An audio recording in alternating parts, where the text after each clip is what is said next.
maybe I'm not understanding the conversation, but there's this depiction of the work as a singular experience, that, you know, I see it once and I have this thing happen, but you know, I saw Emmanuel's work Thursday, right, not knowing when I was going to see it, and now I'm going to see it tonight, and I know more things about it, right? So I'm curious, Dee Dee, you know, isn't the work both, isn't the work both what it is and what else it is? Yeah. I mean, Yeah. because, you know, I'm here today because I'm going to begin this journey with you, and I'm going to see your work maybe 15 times in the next week, maybe the next month, right? And I've seen it before, and you know, there's kind of this cumulative relationship. And so, you know, there's not just the mode of, you know, the singular mode of presentation. There's the context that Judy creates with you for me to have a cumulative experience, which seems to, maybe I'm just not understanding your point, but it seems to me to kind of diminish this kind of what feels like a false dichotomy. Like I can only have this experience versus this experience and that experience. Yeah. You know? But but I feel like it's super urgent because of the way the platform is structured, where one has to see it so many times. I wonder if that's part of it. I don't know. Like you're sort of going, the way that you've structured the platform this coming month is to absolutely antithetical to the question that you're asking right now. Yeah, that's, but it, yeah. Isn't that what sort of That's what I mean by two-faced, by the way. Yeah. I'm not sure I understood what you said. Can you maybe just talk a little bit briefly about what the structure of the platform is, just to say that, or the catalog of steps will be performed every week? Yeah, sort of every Wednesday from 12 to 3. repetition with a You can difference. come in. There'll be different every week. There's a different collection of fragments that we've put together, and that you can come anytime between 12 and 3 and visit it. And it's free. And then there will be a couple outside before the first event and the last event on the platform for 1 hour. And again, it's a collection of fragments that you can see one fragment played over and over again to get this sense of, like Emmanuel says, when you take everything away, what is left? The thing about the Sam, what you're saying, that my question is antithetical. Yeah, and I'm sorry if I sound like sort of obnoxious or belligerent or something, but I'm really examining my own response to something, to a work that I actually really care about, not just the person who I also care about, but to a work that I care about, and a work in relationship to a previous work that I had seen in the same theater. That the previous one I saw, actually there was more place in my limited experience, actually, and maybe this is what it is that the second work really challenged my notion of what I was seeing. Like I felt like, it's not that the piece has something missing, but there's some position that I'm in right now that's not enabling me to actually get close to it. And I think I just noticed that then, well, if I do that with Liz's work, that must happen a lot when people come see my work. You know what I mean? So it's not, it's really not about like sort of correcting something or making something more legible or making it easier for me. But I was trying to talk about this like knee-jerk thing where I was like, okay, if there must be something very interesting in there, and that I haven't been able to put words to, so I can't like validate it. I can't objectify it. I'm still having an experience with it, maybe. So that's a great success in a certain way. Douglas. Hi.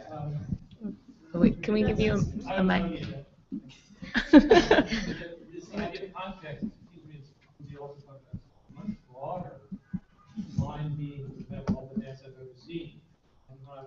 see a show, frankly, I want to know as little as possible. I love it. I've never seen it, but I've heard the work before. I've seen one other piece by you. I never read the program, and my context is perfectly ample. I don't need any details about the process. Yes, short of that is like gossip. I don't think process should inform anybody about seeing. Well, Douglas, I would sort of agree with you, but I can't. But and yeah, totally. Yeah. Okay, got it. Yeah. I mean, you walk in and you see this work, and you by Didi, and you don't quite know what you're saying, and you say, well, Right, and I'm going to dedicate my life to seeing this work until I do. I mean, I get both experiences. I don't understand why I have to choose. Yeah. Right. Well, I don't think I said I didn't know understand the work. I don't think I. Yeah. Yeah, but it's a different, the water temperature changes, you know, and your relationship to it when you go back and see it again. We're going to stop talking about it in the third person. Thank you, Liz. Liz has to go warm up and rehearse in Long Island City, so thank you so much for being here.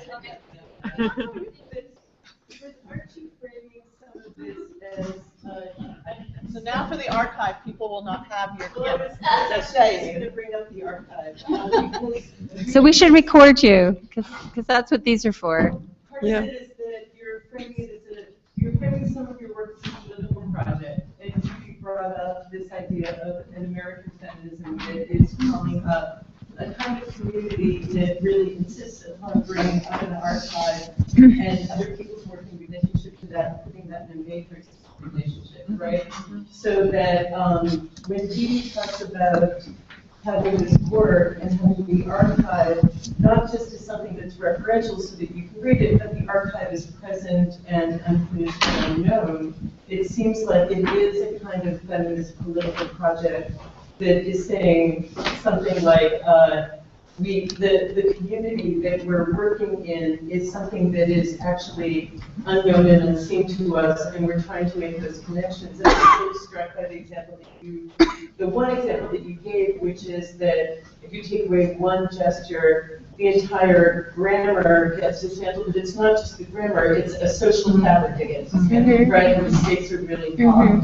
And it seems like the stakes are high in almost the opposite way, which is that you're reaching to put together a kind of politics, and I would think the feminist politics, that calls up these elements that maybe aren't just merely sensual that you bathe in it, but it really has something to do with the way that we speak to one another right now, and we are together and coming together. Yeah. Yeah, there's also a simpler version of as soon as a woman is dancing on stage or a choreographer is presenting something on stage, we have this feminism. Not necessarily. Yeah. Ultimately, but it is. I don't think so. Not to me. Perform. Well, women perform all the time. They perform without names. They perform without being paid. They perform without recognition. So women perform all the time. And still, I wouldn't necessarily say that a woman being on stage dancing is, well, but wait, maybe. I don't know. Small, but it's not the kind you're talking about. I hear you. But the way you're speaking about like when you were saying you're creating a political project in some way, I don't know if those are the exact words that you used. I'm sorry. But I like it's initially kind of jarring. But when you put it in terms of the part of the project is the discourse around it, whether it's gossip or whether it's a kind of theoretical discourse or whether it's a kind of aesthetic discourse around it. So it's not just the experience of having been in the room when the performance is happening, but it's also the experience of talking about it, talking to others about it, the impact that it has the impact that a choreographer doing 4 weeks at Dance Space in New York City has on another sort of on the other community of dancers and choreographers who might do that in their own way, in a different way. So I do think that that there is a kind of politics around it, and also a discursiveness that I'm trying to invite into the work that you'll come see when you sit and watch. That there's a kind of talking about it that's resonating even as you're watching the piece. You can also come, Douglas, without having any knowledge of it. So those are the two, that's why I said two-faced before, because I'm really working on making a piece that someone, quote unquote, sort of uninitiated to either my work or dance work in general could come and experience and have an experience of something. And at the same time, I'm also trying to continue to nourish this discursivity around the whole process of making the platform, publicizing it, making flyers, and why would you make flags that represent your work as a kind of territorial gesture, all the things that are around making the piece itself. So yeah, it's not just one or the other experience. There's like a whole gamut, a whole rainbow of experiences, of levels of experience and knowledge that you can have about the work. But yeah, and I accept your criticism, Douglas, that understanding isn't the destination. Yeah. But I do think that committing yourself to some kind of journey, to some kind of study. I mean, whether it's the pursuit of happiness versus happiness, that's the opportunity I think we're given. I say, I just experience myself as a male. I think I say those things because I don't want to feel dancing ever being didactic. Why can I say that? I think if I were a woman, I would. Something that's coming to my mind right now is kind of comes out of the politics of 1990s and multiculturalism and, of course, feminism. And what I see artists struggling with, speaking to your point about politics and didacticism, is what is obscured, what is kept from, what information is kept private necessarily. And I think this applies to choreographers, but other artists as well. So that I'm not, being standing in for the artist, are not one-dimensionalized or labeled or named, or sort of the violence of being called something. So I think it's always a struggle about, when is it political or when is it not political? Is it explicitly political or implicitly political? And I think that you're right. And for certain human beings in certain political situations or countries are never not political when they appear on stage. I think if that's true of so many, if you're African American male dancer, as soon as you step on the stage, there's a certain politics to that, whether you want dancing that or not, So, but I do see that there's some layer of things that get intentional. Language that's not how you use language and what you hide. And I mean, I feel like I'm learning so much about the secrets of choreographers in the last few years, like what they refuse to discuss or reveal, or even in our process with Jen and Dee Dee, and in the marketing, what she insists is not there sometimes.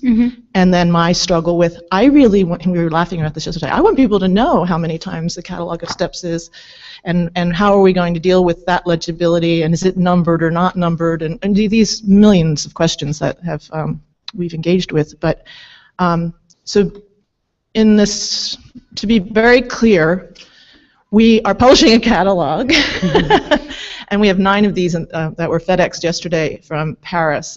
We will have these for sale, Lydia, when? Next week? Starting Wednesday. They were designed and printed in France, and There's information in here about Dee Dee's work, but you don't have to read it. And Anyway. it's also to say we invited text by her collaborators as well. So it's also, I think, it was really important to have other kinds of voices writing around the work, and then Dee Dee's voice herself speaking about it. So it's not, so it's a different quality, I think, of language around the work. So I just wanted to say, like, I don't think that like a woman performing is necessarily contemporary feminism, because it's not about equality. You know, it's not about a woman can perform because a man can perform. But I do think like this unknown or this darkness is actually at the heart of kind of this French post-structuralist theory, where you are not dictating, you're not being didactic, you're not contextualizing, because those kind of things are already influenced by hierarchy, patriarchy, etc. But it kind of gives access for feminism to be written into kind of the main discourse. Way. Hi. I guess to return to this question of the body on stage performing and one of gender, I have a very simple question, and it is like how, or if you consider yourself as a woman, and how that affects the way you place bodies on stage. If there is a difference, if there isn't, this is like one of the big rifts between American and French feminism. Americans think it's all hocus pocus, and the French say that there is a difference, and maybe women are better. And I mean, I was struck at, I went to Libisi's performance, and her body is naked on stage, and her vagina is lifted high into the air. I mean, that's how it starts, and it is Latifa's performance, yes. And one of the reasons why, like, I started off as a dancer and turned to writing is because there was a great release in speaking without being gendered. I could say, I could take a disembodied voice on the page, and someone could listen to me without attributing a denomination before I had even started saying anything. And then there is such there's such a gendered history in dance. In the classical vocabulary, the men look as if they're always at a bullfight, and of course the point shoes. I mean, it just is. It's all there, and I know that that's been broken down. But I guess, I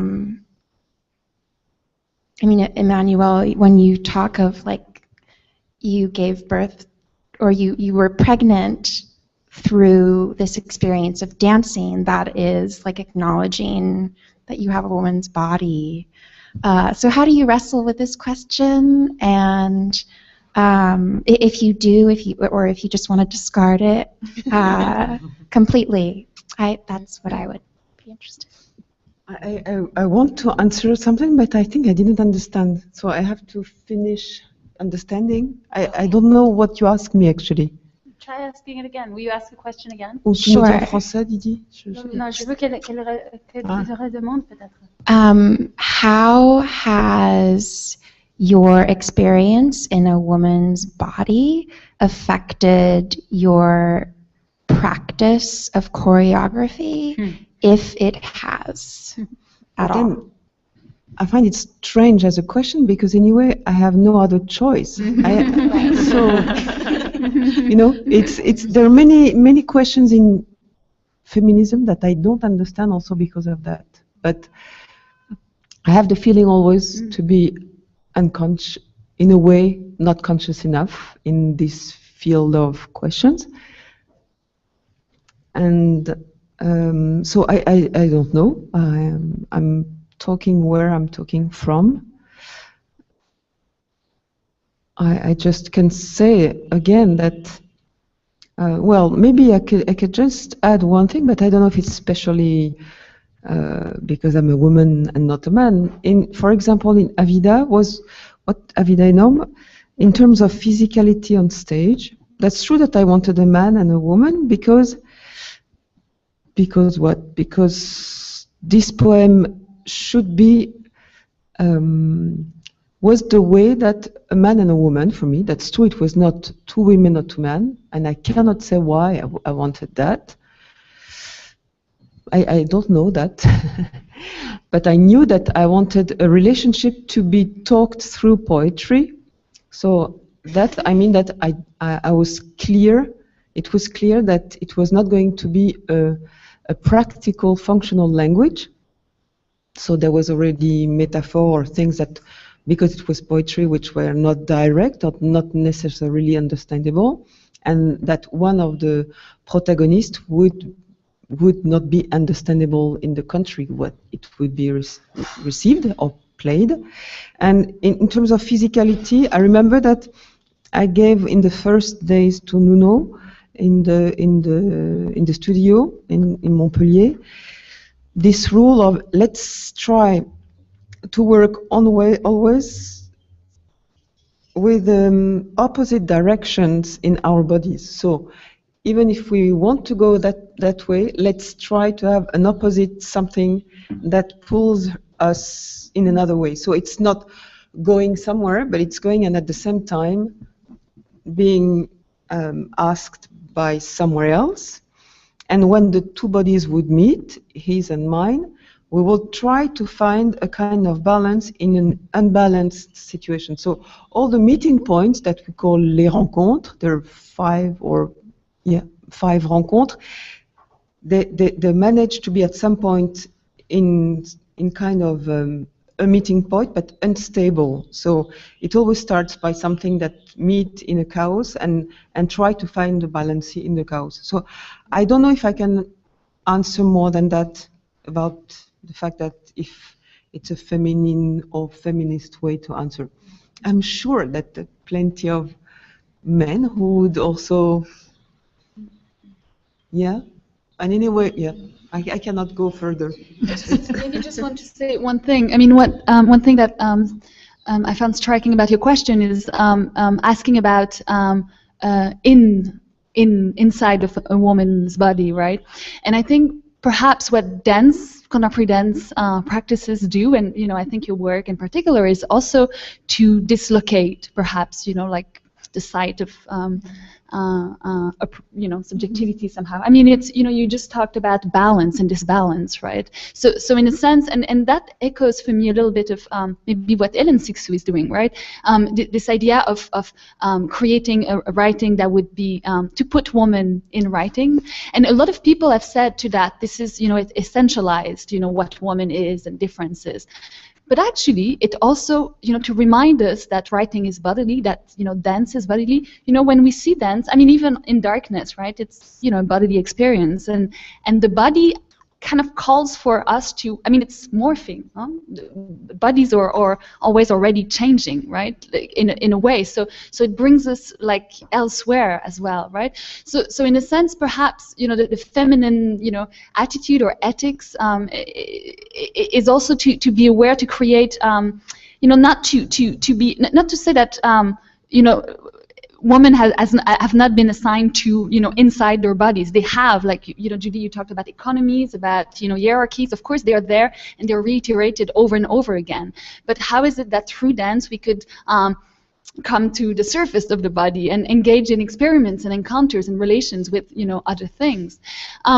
And just another thing I'd like to add about the hierarchies, right? The question about how, and oh yeah, you mentioned as well the breaking down, perhaps, of the hierarchies.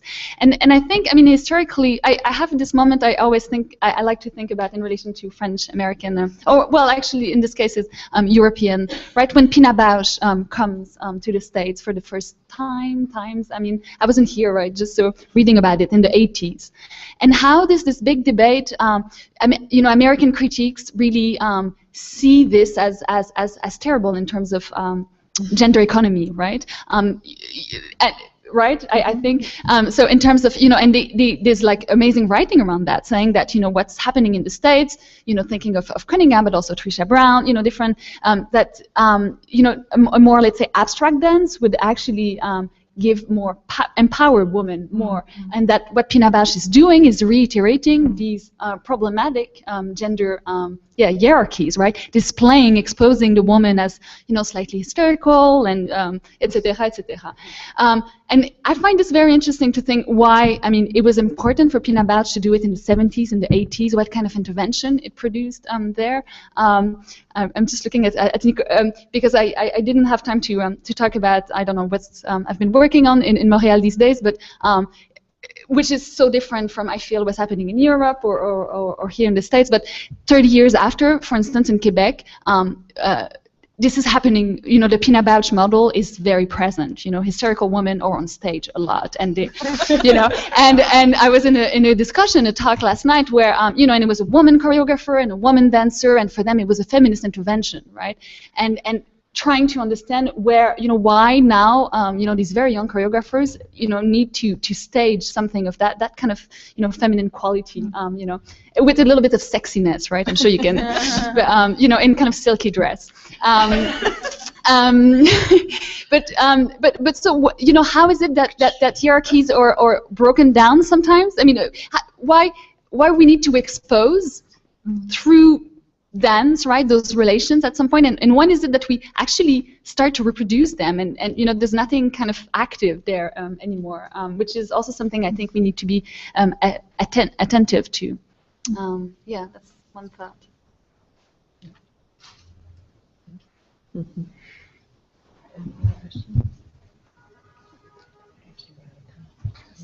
Is there any other final? Do we have any other final questions? Or are we a place to continue from? Yes, I like that we're ending on an inconclusive note, and I think maybe to return to this. Oh yeah, sorry. Model, because at the same time it's exactly what people fear.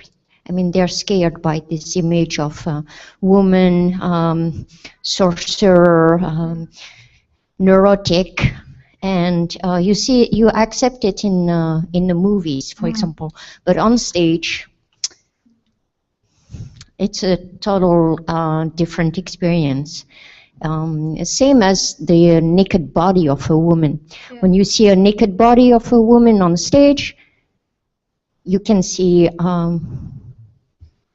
paintings. But once it's on stage, moving in different directions, like Latifa did, or this show by Young Jin Lee, for example, it's another reaction, and there are a lot of fears. You can feel your partner next to you having jiggling, or not jiggling, fidgeting, or something like that. And I don't know if it's. I don't think we will ever overcome that fear. In fact, I don't think so. I don't see any issues to that. But I do think there are different ways of staging that, though, I guess, that are not about the sort of hyper-theatricality, which is, I think, playing on that fear. I feel like Young Jin Lee's The Untitled Feminist Still Life is really like, how do you make a stereotype like crazy visible, and then what do you do with it? I think something like Melinda Ring's The Landscape and Memory of Snow Machine that's at the kitchen, I feel like that is dealing with a kind of physicality, differently gendered physicality in really different ways, and also sort of subtly about race, I think, too. I mean, and it's like a kind of extreme whiteness, and I feel like it risks kind of failing. I feel like it's designed to fail, like, and that's sort of part of it somehow. Or even Luciana Ashugar's piece, which was again incredibly spectacular. I don't know, was it spectacle? I don't know. It was long, but But I think the sort of the specificity of it and the was about kind of trying to articulate a different kind of presence of of the sort of the nakedness and I mean Luciana uses the word primitive. She struggles with it, so I won't sort of put that to her. But that there's something about pleasure and desire and that kind of body and the force of that really, I think, for her is still about taking down the walls, right? I think it's important that, that was, a final piece that happened at New York Live Arts under Carla's tenure. That seems important. That was what that was. I don't know. That it was a sort of a productive kind of hysteria. But just and to add to that, so I think it's not so maybe the point is not so much about the content of what is displayed on stage, right? The image or but it's really an ethics, right? And you started talking about the mode of attention, the modalities of relations and of subjectivities that this piece enables, right? So I think that may be what feminist performances. No, I don't know, but right. This is so. It's not so much about just like one aspect of it or one element, but it's for me the disposition, how it enables relations somehow. Maybe yes, that we have to keep doing it again and again and again and again. So thank you so much for spending your afternoon with us, and please come see Emmanuelle's piece this evening and Dee Dee's pieces starting next week for the month. Or Liz. There's many options. So again, thank you for your time.